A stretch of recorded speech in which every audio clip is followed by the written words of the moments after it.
King Channel TV here again with a quick breaking news. Tucker Carlson is back. Let's watch his announcement to hear what he has to say and what his plans are. Hey, it's Tucker Carlson. You often hear people say the news is full of lies, but most of the time that's not exactly right. Much of what you see on television or read the New York Times is in fact true in the literal sense. It could pass one of the media's own fact checks. Lawyers would be willing to sign off on it. In fact, they may have. But that doesn't make it true. It's not true.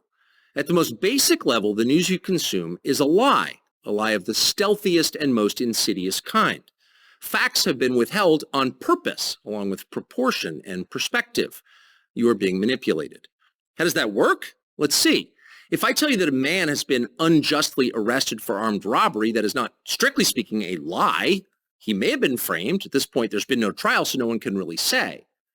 But if I don't mention the fact that the same man has been arrested for the same crime 6 times before, am I really informing you?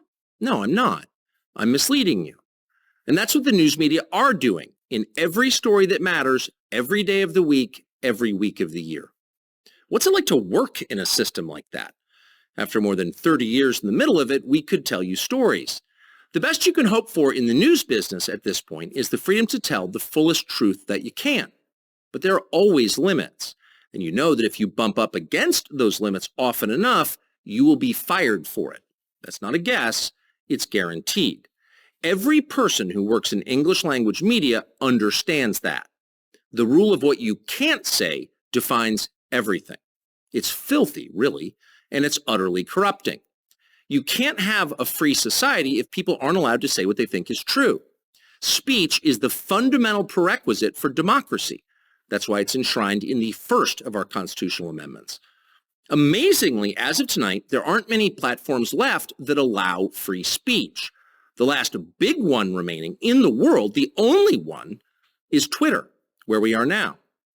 Twitter has long served as the place where our national conversation incubates and develops. Twitter is not a partisan site. Everybody's allowed here, and we think that's a good thing. And yet, for the most part, the news that you see analyzed on Twitter comes from media organizations that are themselves thinly disguised propaganda outlets.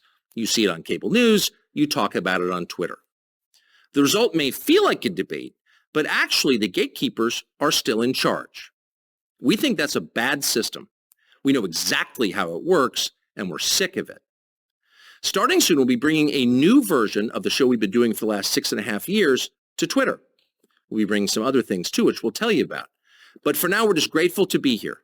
Free speech is the main right that you have. Without it, you have no others. See you soon. Interesting. King Channel TV will keep watch on Tucker Carlson's Twitter endeavor. This brings this video to a close. Please like and share the video. Don't forget to subscribe to King Channel TV. Thanks for watching.